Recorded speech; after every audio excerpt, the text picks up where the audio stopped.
Mummy, आपको भी इसी समय भाई के घर विदेश जाना जरूरी था क्या? आप तो जानती ही हो मैं माँ बनने वाली हूँ। मेरी काम वाली बाई राधा भी गांव जा रही है। अब मैं अकेली कैसे संभालूंगी सब? इतने कम समय के लिए नई नौकरानी भी नहीं मिलेगी। सोनिका ने उदास होते हुए फोन पर अपनी माँ कोकिला जी से कहा। कोकिला जी बोली, भला नई नौकरानी की क्या जरूरत है तुझे? तेरी सासू माँ है ना, बुलवा ले उन्हें गांव से। जब तक जी चाहे काम करवाना और फिर उन्हें वापस गांव के लिए चलता कर देना। सोनिका बोली, वाह मम्मी, क्या आइडिया दिया है तुमने। मैं तो भूल ही गई थी कि मैं ये भी कर सकती हूँ।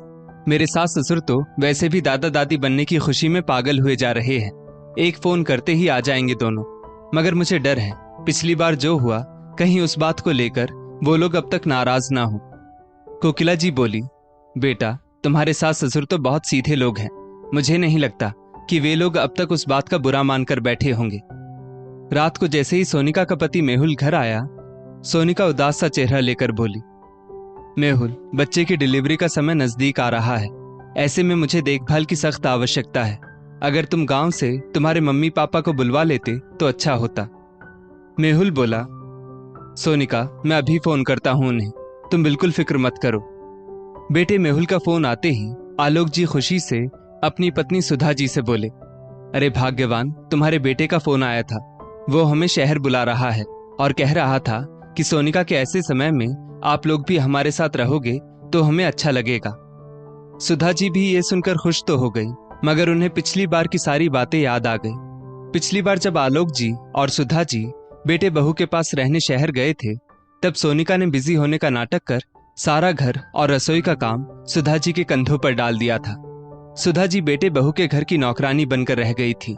आलोक जी से उनकी पत्नी का यूं पूरे दिन काम करना देखा ना गया और वो सोनिका से बोले, बहू, तुम्हारी सासू माँ के घुटनों में भी दर्द रहता है और ऐसे में तुम उसकी रसोई में भी कुछ मदद नहीं करती। तुम्हारी सास की उम्र हो चली है अब। बस आलोक जी के इतना कहने भर की देर थी कि सोनिका ने घर में हंगामा मचा दिया और सास ससुर को खूब बेइज्जत किया। मेहुल भी पत्नी के आगे कुछ ना बोल पाया था और दूसरे ही दिन आलोक और सुधा जी वापस गांव लौट आए थे। सुधा जी पिछली बातें सोच ही रही थी कि आलोक जी बोले, मैं जानता हूं सुधा, तुम्हें पिछली बातें याद आ रही होंगी, मगर दादा दादी बनने का तो अलग ही सुख होता है। आखिर सूद से तो ब्याज प्यारा ही होता है ना। भूल जाओ उन कड़वी यादों को और शहर चलने की तैयारी करो। सुधा जी ने भी पिछली बातों को भूलना मुनासिब समझा और वे खुशी से अपने मकान के ऊपरी हिस्से में रहने वाली सीमा के वहां जाकर बोली, सीमा, मैं और तुम्हारे काका कल शहर के लिए रवाना हो जाएंगे। बेटा, इस बार तो बहुत समय तक यहाँ आना ना हो पाएगा। इस घर की देखभाल तुम्हारे जिम्मे सौंप रही हूँ बेटा। सीमा बोली, काकी, आप फिक्र ना करो, अभी तो वैसे भी हमें शहर जाने में समय है। हम लोग यहीं हैं तब तक। आइए, मैं आपकी पैकिंग में मदद कर देती हूँ। सीमा और उसके पति रोहन सुधा जी के मकान के ऊपरी हिस्से में किराए पर रहते थे। सीमा भी सुधा जी के बेटे के शहर दिल्ली से ही थी। दरअसल उसके पति की पोस्टिंग कुछ समय के लिए यहाँ राजस्थान स्थित गांव में हुई थी, तो वो भी पति के साथ 1 साल के लिए यहीं चली आई थी ताकि पति को रहने और खाने पीने में कोई समझौता ना करना पड़े। दोनों पति पत्नी को गांव आए अभी 6 महीने ही हुए थे, मगर दोनों ने दिल जीत लिया था, सुधा जी और आलोक जी का। सुधा जी के बेटा बहू तो वैसे भी शहर में थे, मगर सीमा के यहाँ रहते दिल लगा रहता था सुधा जी का। सीमा को कोई भी काम होता तो वो काका काकी कहकर तुरंत नीचे आ जाती और सुधा जी को अपने साथ ऊपर अपने कमरे में लाकर कभी उन्हें अपने हाथ की चाय पिलाती तो कभी अपने हाथों से बना खाना खिलाती। आलोक जी और सुधा जी का बाहर का कुछ भी काम होता तो वो सीमा का पति रोहन कर देता। इस तरह घर जैसा रिश्ता हो गया था दोनों परिवारों में। दूसरे ही दिन आलोक जी और सुधा जी शहर जाने को रवाना हो गए। दिल्ली पहुंचे तो बेटा मेहुल कार लेकर स्टेशन पर उन्हें लेने पहुंच चुका था। घर आते ही बहू सोनिका ने दोनों के पांव छुए और मिश्री घुले शब्दों का उपयोग करके वो दोनों से बातें करने लगी। सास ससुर भी बहू के बदले रवैये से खुश थे और वहां आते ही सुधा जी ने घर के कामों की बागडोर अपने हाथों में ले ली ताकि बहू को गर्भावस्था में कोई तकलीफ ना हो। सुधा जी रोज बहू को पौष्टिक खाना खिलाती और उसका खूब ध्यान रखती। आखिर वो दिन आ ही गया जिसका सबको बेसब्री से इंतजार था। सोनिका ने बेटे को जन्म दिया। पूरे परिवार में खुशियों का माहौल छा गया था। डिलीवरी के बाद सोनिका और बच्चे के घर आने के बाद सुधा जी ने घर के कामों के साथ साथ बहू और मुन्ने का भी खूब ध्यान रखा। मुन्ना धीरे धीरे बड़ा हो रहा था और उसका दादी के प्रति लगाव भी बढ़ता जा रहा था। दादी की गोद में आते ही मुन्ना खूब खिलखिला उठता। मुन्ने का यूं दादी के लिए प्यार धीरे धीरे सोनिका को अखरने लगा और जब भी सुधा जी मुन्ने के साथ खेलने लगती, सोनिका झट से मुन्ने को उनके हाथ से छीनकर उन्हें घर का कोई काम याद दिला देती। बेचारी सरल स्वभाव की सुधा जी बहू की इस चालाकी को समझ ना पाती। सोनिका की काम वाली बाई राधा भी अब गांव से आ चुकी थी। काम वाली को देखकर तो सोनिका के पर निकल आए और उसे सुधा जी की जरूरत ना के बराबर महसूस होने लगी। एक दिन सुधा जी मुन्ने को चम्मच से दूध पिला रही थी और अचानक मुन्ने को जोर जोर से खांसी आनी शुरू हो गई। बस फिर क्या था, सोनिका को तो जैसे मौका ही मिल गया और वो झुंझलाकर बोली, मम्मी जी, बच्चे आपसे संभलते नहीं हैं तो क्यों बार बार जिद करके बच्चे का काम करने बैठ जाती है। मेरी बाई राधा इन सभी कामों में एक्सपर्ट है। अब से मुन्ने का सारा काम वही करेगी और खबरदार अगर आपने अब मुन्ने का कोई भी काम किया। सुधा जी को तो जैसे अपने कानों पर विश्वास नहीं हो रहा था कि ये वही बहू है जो कल तक मिश्री जैसी मीठी बातें कर रही थी और आज राधा बाई के सामने ही अपनी सास को इतना सुना रही है। आलोक जी ने भी अपनी बहू सोनिका की फटकार सुन ली थी। सुधा जी जब कमरे में आई तो आलोक जी बोले, सुधा, तुम्हें यदि यहाँ अच्छा नहीं लग रहा हो तो हम गांव वापस चलते हैं। सुधा जी बोली, अभी मुन्ना बहुत छोटा है इसलिए शायद बहू को उसकी ज्यादा ही चिंता हो गई होगी। अभी वो जानती नहीं है, बच्चे ऐसे ही तो बड़े होते हैं, धीरे धीरे जान जाएगी। अभी उसे हमारी जरूरत है, थोड़े दिन और रुक जाते हैं।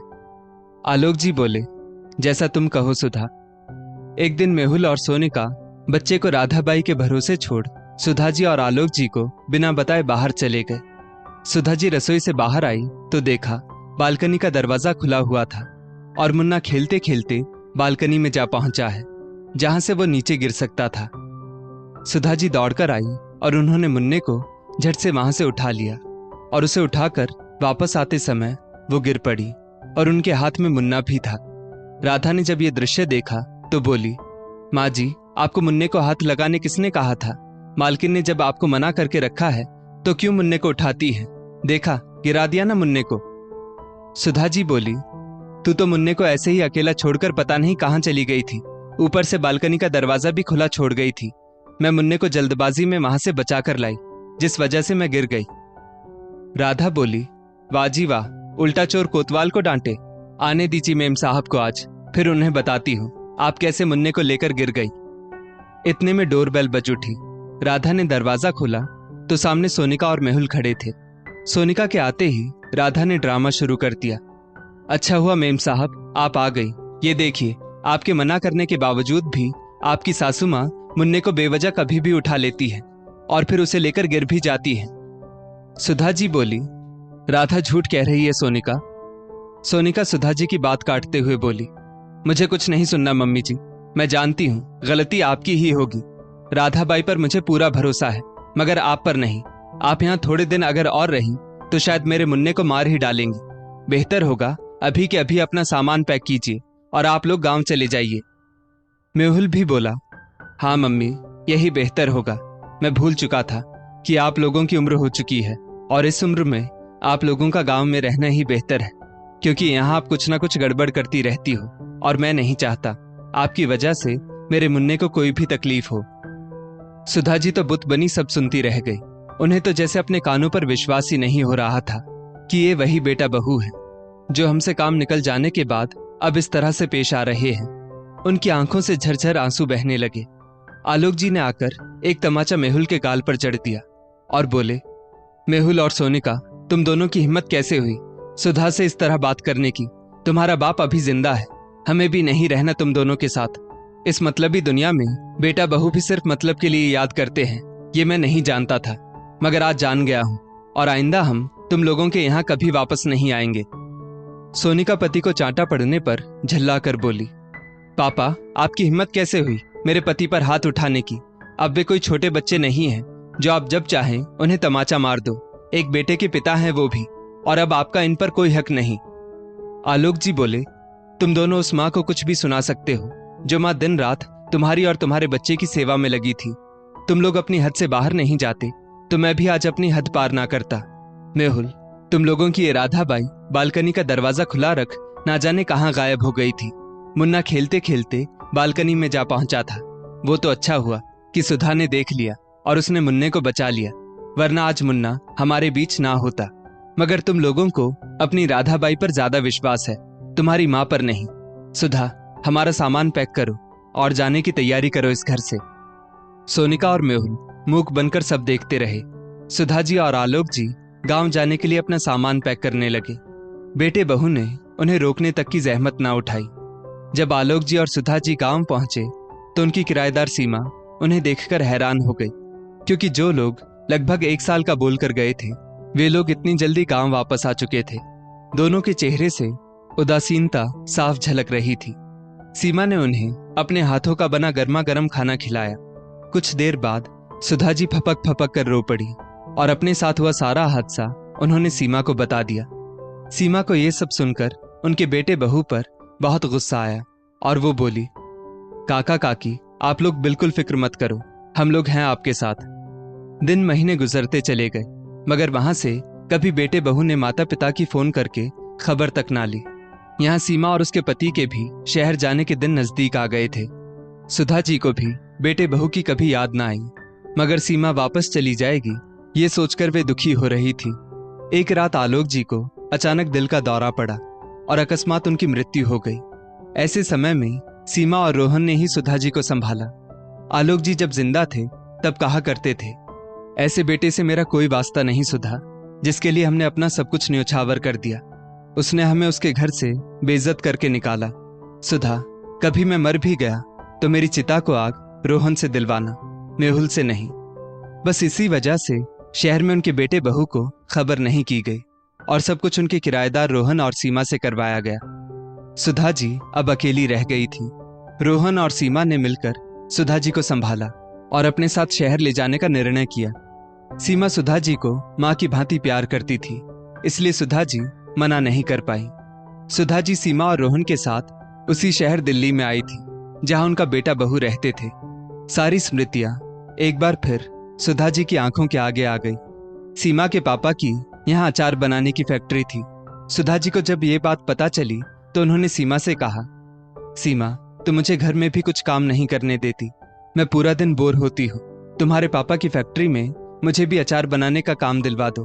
और हाँ, मना मत करना, अचार बनाना वैसे भी मेरा शौक है। सीमा दूसरे दिन ही सुधा जी को अपने पापा की फैक्ट्री में ले गई।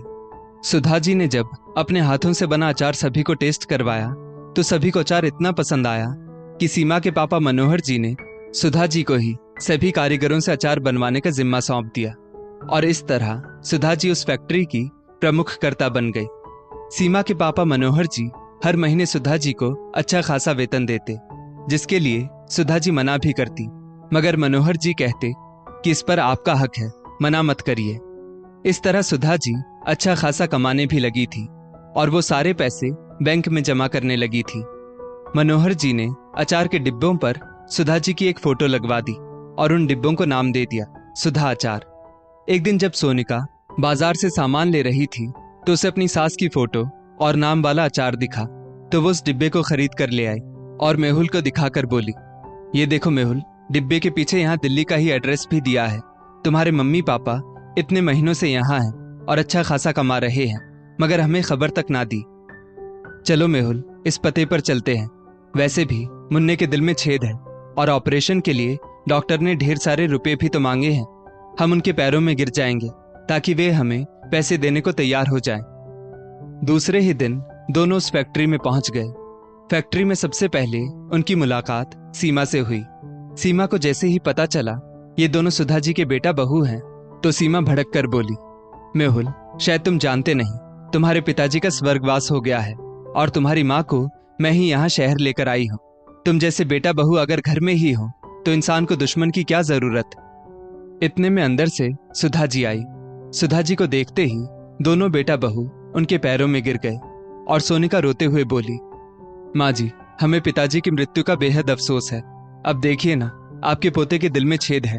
डॉक्टर ने ऑपरेशन के लिए 2 लाख रुपए मांगे हैं। शायद आपके साथ गलत व्यवहार करने की सजा मुझे भगवान ने इस रूप में दी है। फिर से आज बहू के मिश्री जैसे शब्द सुनकर सुधा जी समझ चुकी थी कि ये लोग यहाँ क्यों आए हैं। सुधा जी एक चेक पर साइन करते हुए बोली, ये लो पैसे जिसकी आस लेकर तुम लोग यहाँ आए हो। मेरे पोते की जिंदगी का सवाल है, इसलिए मैं तुम्हें ये पैसे दे रही हूँ, वरना मैं तुम्हें एक फूटी कौड़ी ना देती। और आइंदा तुम लोग मुझे अपना चेहरा कभी मत दिखाना। मेहुल बोला, माँ आप हमारे साथ हमारे घर चलिए, मैं वादा करता हूँ आगे से हम कभी भी आपको शिकायत का कोई मौका नहीं देंगे। सुधा जी बोली, 2 बार विश्वास कर चुकी हूं तुम लोगों पर, बस अब तीसरी बार नहीं। इतना कहते हुए वे वापस अंदर चली गई और अपने काम में लग गई। दोस्तों, माता पिता का दिल इतना बड़ा होता है कि वो हमेशा बच्चों की गलतियां माफ कर देते हैं, मगर यदि वही बच्चे बार बार गलती करें तो क्या उन्हें माफ करना सही है? इस स्टोरी को लेकर आपकी क्या राय है, नीचे कमेंट करके जरूर बताइएगा। और ऐसी ही और भी बेहतरीन वीडियोस के लिए हमारा पेज जरूर फॉलो करें। धन्यवाद।